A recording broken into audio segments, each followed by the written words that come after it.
Before I became governor of the great state of Alaska, I was mayor of my hometown. And since our opponents in this presidential election seem to look down on that experience, let me explain to them what the job involves.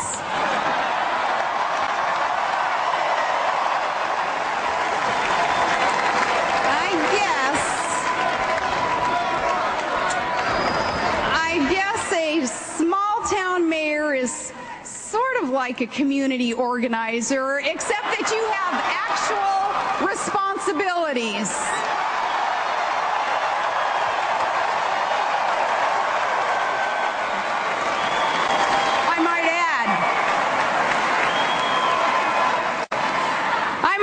That in small towns we don't quite know what to make of a candidate who lavishes praise on working people when they're listening and then talks about how bitterly they cling to their religion and guns when those people aren't listening. Now, we tend to prefer candidates who don't talk about us one way in Scranton and another way in San Francisco.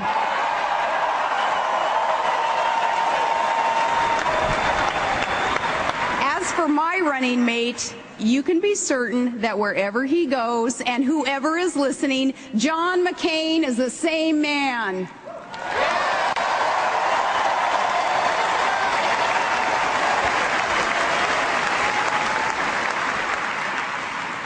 Well, I'm not a member of the permanent political establishment.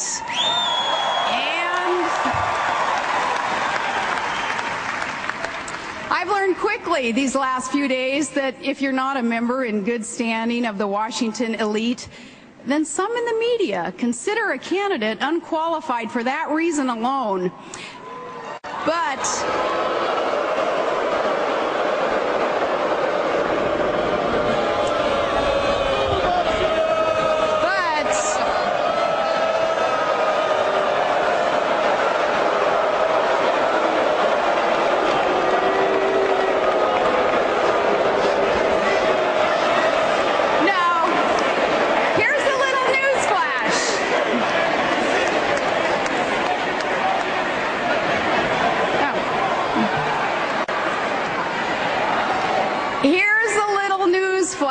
for those reporters and commentators, I'm not going to Washington to seek their good opinion. I'm going to Washington to serve the people of this great country.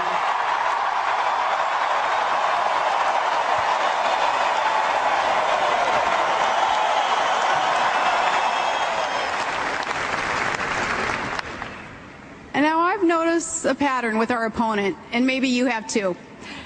We've all heard his dramatic speeches before devoted followers, and there is much to like and admire about our opponent. But listening to him speak, it's easy to forget that this is a man who has authored 2 memoirs, but not a single major law or even a reform, not even in the state Senate.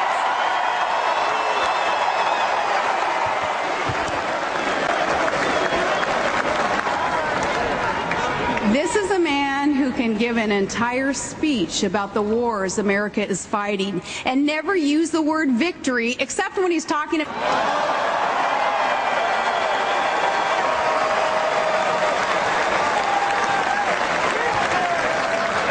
But when the cloud of rhetoric has passed, when the roar of the crowd fades away, when the stadium lights go out, and those styrofoam Greek columns are hauled back to some studio lot,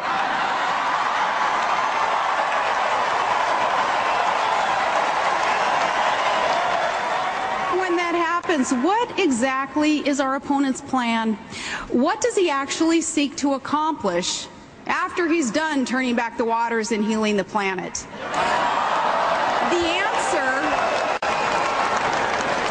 answer is to make government bigger and take more of your money and give you more orders from Washington, and to reduce the strength of America in a dangerous world. America needs more energy.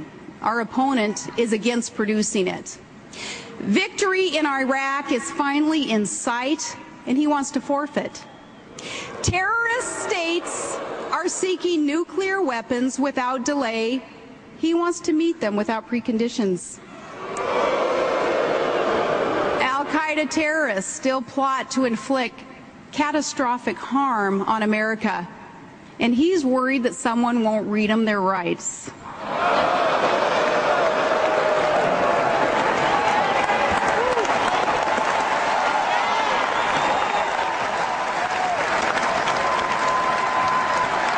Government is too big. He wants to grow it.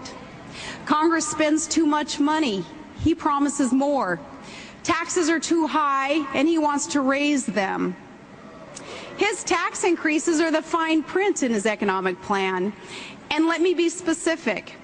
The Democratic nominee for president supports plans to raise income taxes and raise payroll taxes and raise investment income taxes and raise the death tax and raise business taxes and increase the tax burden on the American people by hundreds of billions of dollars.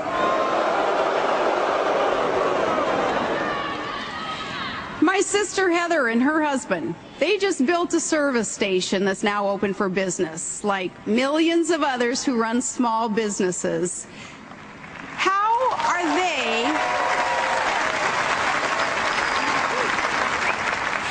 going to be better off if taxes go up? Or maybe you are trying to keep your job at a plant in Michigan or in Ohio.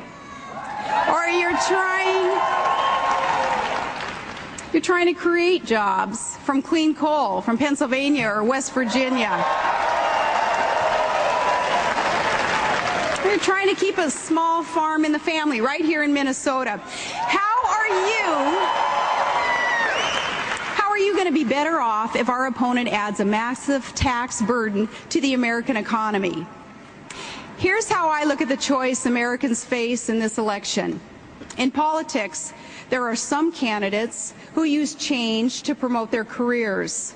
And then there are those, like John McCain, who use their careers to promote change.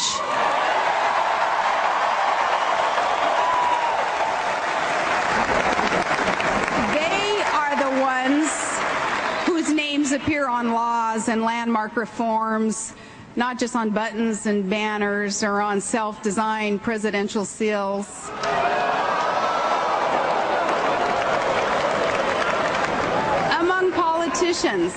There is the idealism of high-flown speech-making in which crowds are stirringly summoned to support great things. And then there is the idealism of those leaders like John McCain who actually do great things.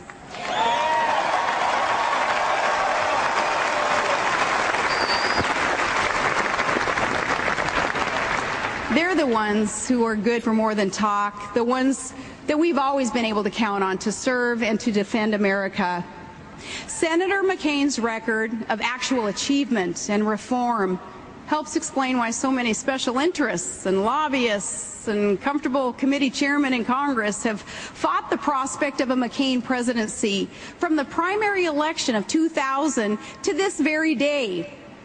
Our nominee doesn't run with the Washington herd.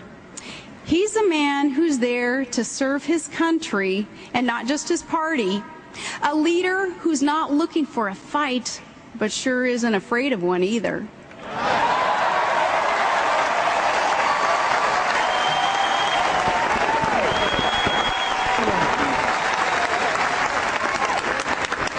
Harry Reid, the majority of the current do-nothing Senate,